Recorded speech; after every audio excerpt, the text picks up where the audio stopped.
Federal immigration agents jump out of a rented box truck outside of a Home Depot store in Los Angeles. Authorities calling this Operation Trojan Horse. But tonight, this raid is raising questions about whether agents violated a judge's order. From the video and from the stills, it looks like the exact same thing that we were seeing before the TRO. And good evening, everyone. Welcome to West Coast Wrap. I'm Alex Savage. Federal agents today arrested 16 people during that raid in L.A. Authorities say they're from Mexico, Guatemala, Honduras, and Nicaragua. The Department of Homeland Security says the action came in response to gang activity in that particular area of the city. Witnesses began posting videos on social media as soon as they saw agents chasing after people in that Home Depot parking lot. These images posted to the Citizen app show agents loading detainees into that rented truck and then driving off. As Fox 11's Laura Diaz reports tonight, this tactic is facing criticism for a variety of reasons. Vinieron en una Penske, pero literalmente ellos abrieron la compuerta de atrás y de ahí salieron varios. Sí, obviamente sí, todos tenemos miedo porque... They came in a Penske, literally. The back door opened and they got out. We were all scared. That's how one immigrant worker described the early morning terror at a Home Depot in the Westlake district of LA Wednesday morning when DHS agents arrived in a moving box Penske truck. According to DHS, the targeted operation was called Trojan Horse, ostensibly to arrest members of the notorious MS-13 gang. But witnesses said those arrested were not felons, but simply men looking for a day's work. Images of federal agents in pursuit of undocumented immigrants spread on social media. The DHS said agents arrested 16 people who are in the U.S. illegally. About 4 miles away in Boyle Heights, the raid was on everybody's mind as they held a news conference that included government, business, and labor leaders. Leaders have been hoping raids would stop after a federal judge's order affirming that immigration cannot racially profile people to target immigrants. Mayor Karen Bass was there and weighed in on the video she saw of the morning raid. From the video and from the stills, it looks like the exact same thing that we were seeing before the TRO. We have the legal remedy. You know I can't physically go out there and stop them. You know that the federal government is the highest level authority of our land. You know that.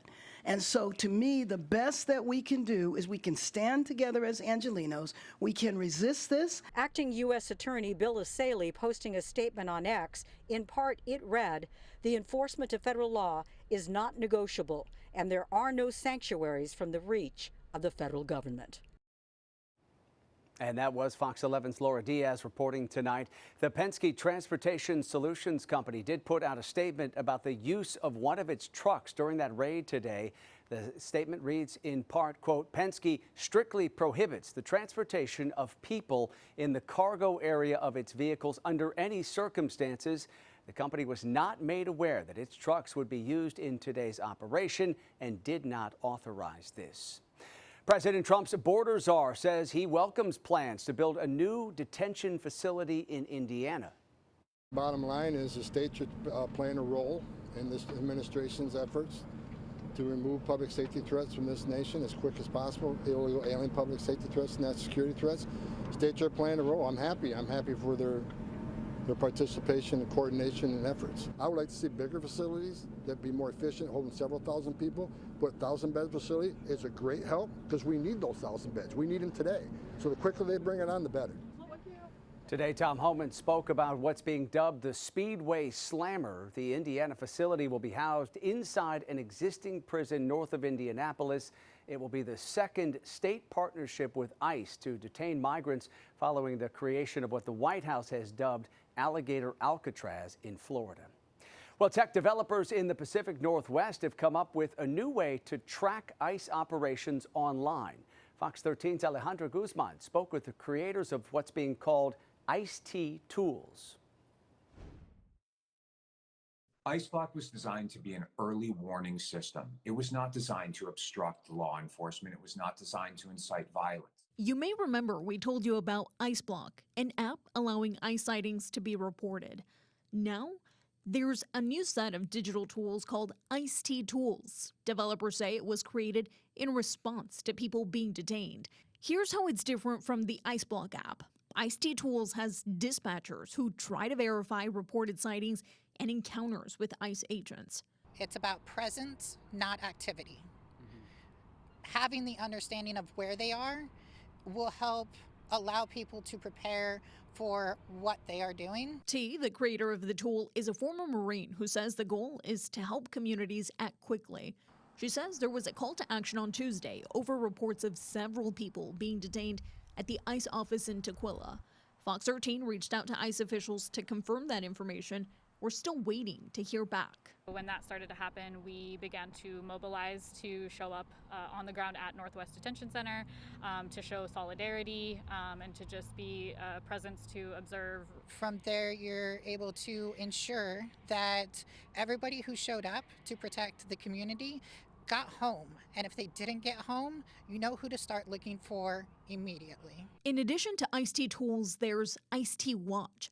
It's a progressive web app. That means it works even when you're offline or on unreliable networks through a web browser. You can anonymously report any law enforcement agency within a 9-mile radius from your location, including ICE, police, Border Patrol, and military, all within 7 seconds. That allows for communities to see a heat map of activity in across mainly the United States, but really it's built to scale across the world. According to Ice-T Watch, there have been at least 3 reports of ICE sightings, the latest within the last 24 hours in Tacoma off J Street. On Monday, agents were spotted off Steilacoom Boulevard in Lakewood, and last Thursday, an unmarked ICE vehicle was parked near Northeast 8th Street in Bellevue. The tools are all self-funded, and because they don't collect personal information and it's not a traditional app, there's no push alerts. Leaders say a donation came in from a donor who has a personal connection to their mission. Their aunt had actually been survived the Holocaust, and so that was the motivation. And that was Fox 13's Alejandra Guzman reporting tonight. Mexico is launching a new border security unit south of Arizona. Officials with the Mexican state of Sonora say this is a first-of-its-kind unit that will be made up of 18 officers. The crew will complete special training with U.S. Customs and Border Protection. It's unclear tonight when the group's operations will begin. President Trump's ambassador to Mexico calls the creation of this unit a, quote, concrete step to stop the flow of illicit drugs, weapons, and people while boosting trade and community ties. We are following a developing story tonight that's affecting air travel here in the West and across the country. United Airlines is working right now to get its flights back on schedule after temporarily grounding planes at some of its major airports. This is a live look tonight at San Francisco International, one of the airports affected. United says it was a technology issue that prompted the airline to hold all of its flights at airports in Los Angeles, Salt Lake City, Denver, and Washington, D.C. That ground stop was lifted just about 30 minutes ago, but the airline does expect that flight delays will continue all throughout tonight. We turn now to a story that people are following all across the country. Investigators tonight say an Army sergeant at a base in Georgia shot and wounded 5 other soldiers today. The gunfire was reported late this morning at Fort Stewart, which is southwest of Savannah. Authorities were able to arrest the suspected shooter less than an hour later. He's been identified as Sergeant Cornelius Radford.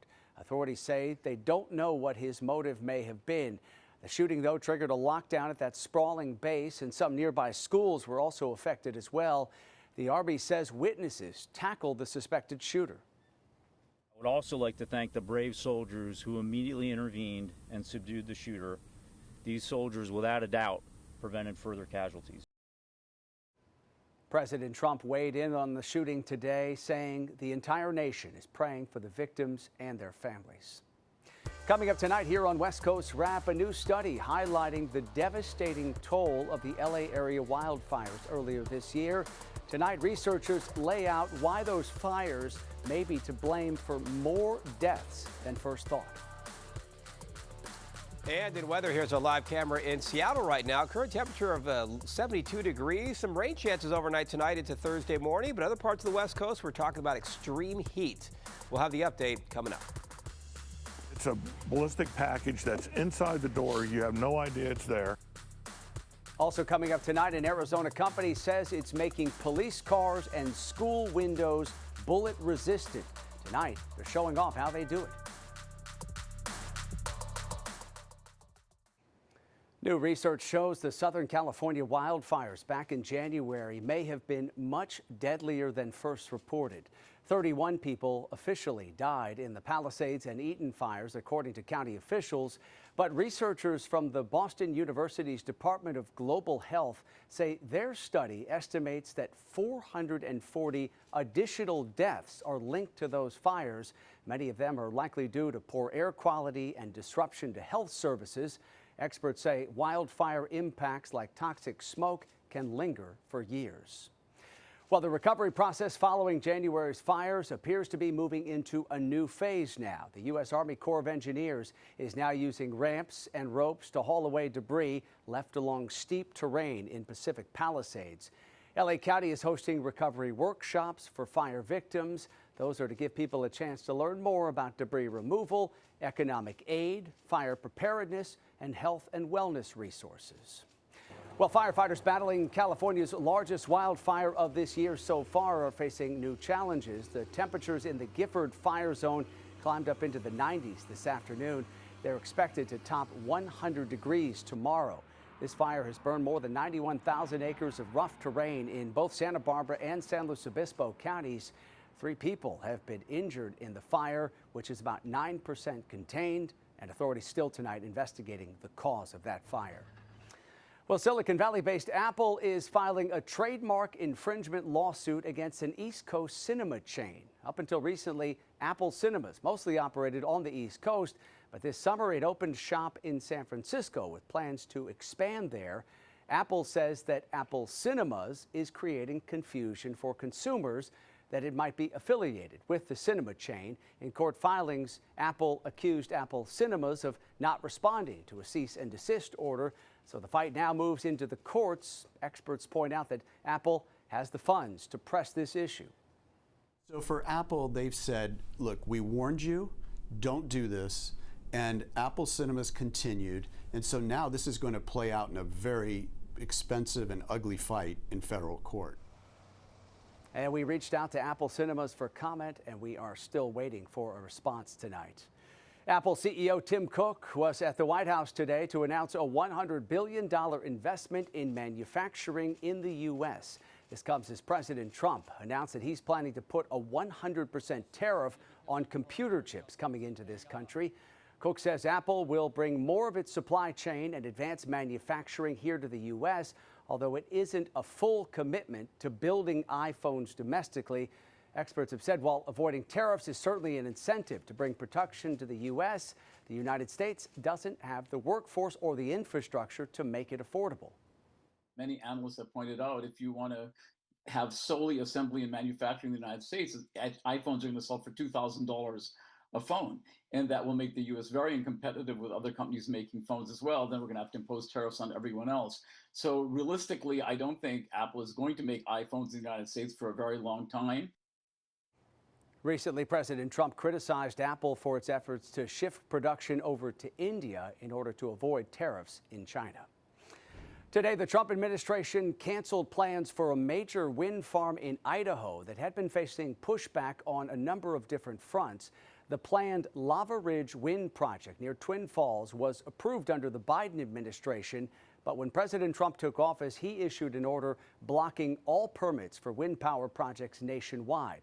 The Lava Ridge project was facing opposition from some in the community who were worried about the height of those turbines.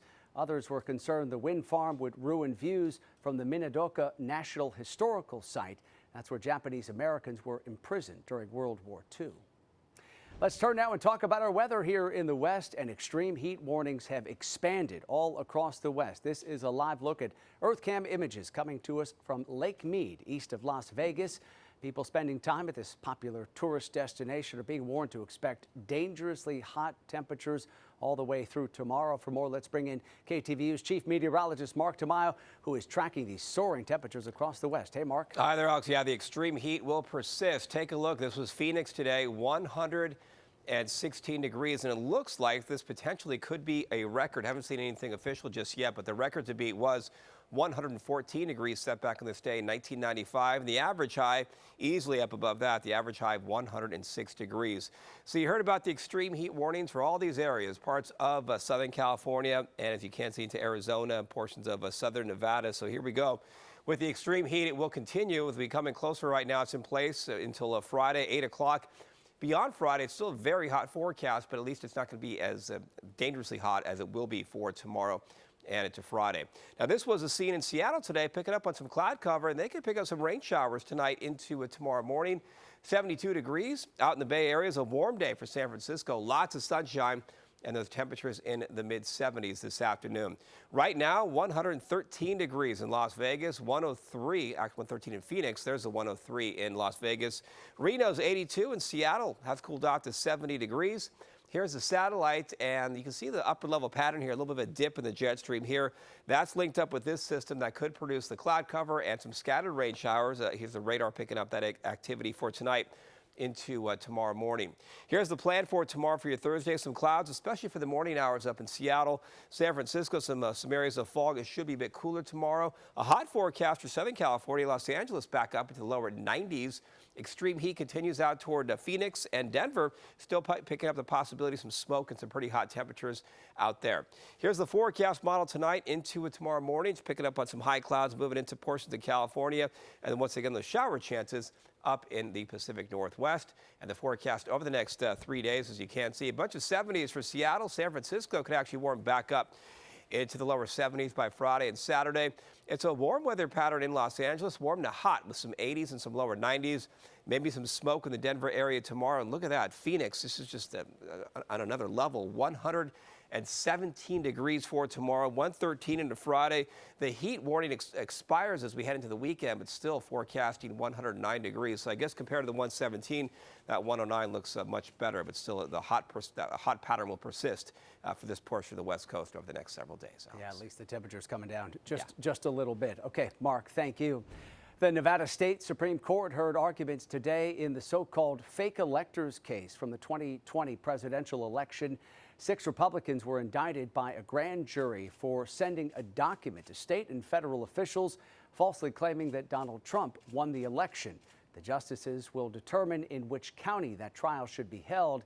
It's still unclear how long it's going to take the court to make a decision in this case. Coming up tonight here on West Coast Wrap, a big crowd of Dodgers fans showed up for today's game hours early. Look at those lines. Tonight, what they went home with instead of a Dodgers win. Plus, we'll take you to a warehouse in Arizona. The people who work here say their bullet-resistant designs are helping to save lives. And this is a deterrent to create time and distance away from an attacker.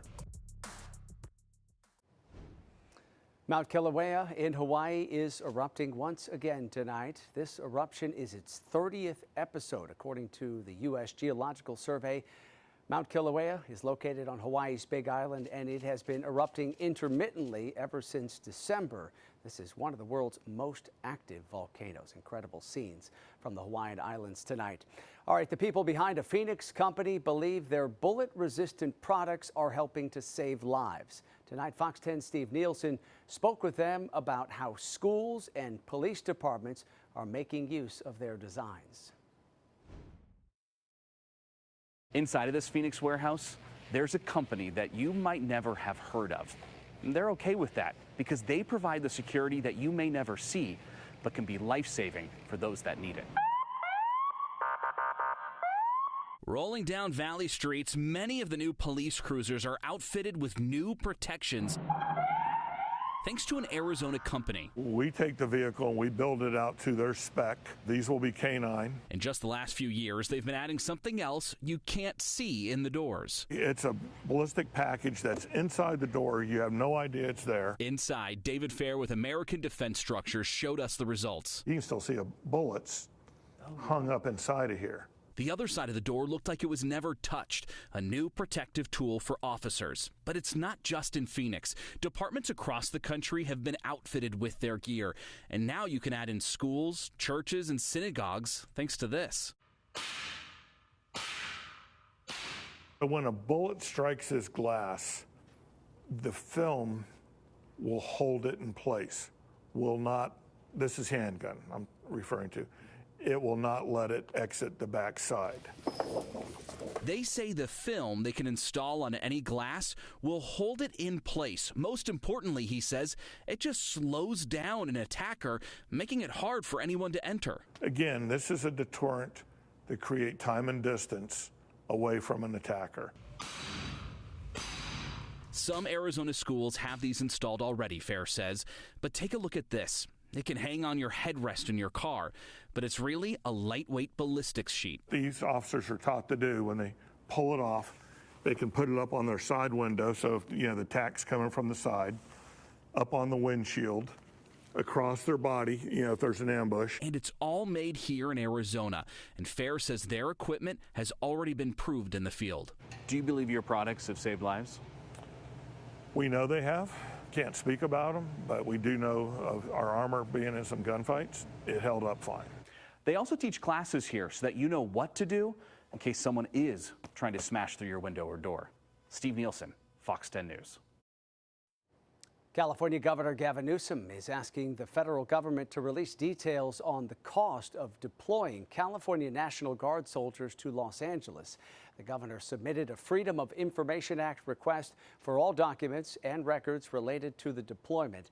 Next week, a federal court will be hearing arguments in the state's case against the Trump administration over the use of those federal troops to respond to immigration protests. Governor Newsom continues to demand the release of the remaining 300 soldiers stationed in L.A. Nearly 7 million WhatsApp accounts are now deactivated as the Silicon Valley-based parent company of WhatsApp, Meta, tries to crack down on criminal scams. Meta says the 6.8 million accounts were linked to scam centers across the world. The deletions happened in the first 6 months of this year. Meta also announced a new in-app tool yesterday to help users spot scams, featuring safety overviews and test alerts. And finally, tonight, thousands of baseball fans showed up early to Dodger Stadium in L.A. for today's game against the Cardinals. Look at the lines there. They were crowded around the ballpark gates for a shot at getting a replica of Shohei Ohtani's World Series ring. Some of the giveaway replicas already are reselling on eBay for around $100 each. By the way, the Dodgers wound up losing that game this afternoon to the Cardinals 5-3, but fans wanted those replica rings. That does it for West Coast Wrap tonight. We appreciate you watching as always, and a quick reminder before we head out tonight, you can stay up to date on all the big stories we're covering across the West Coast at our website. It's westcoastwrap.com, and stream our shows for free with the Fox Local app. Have a great night.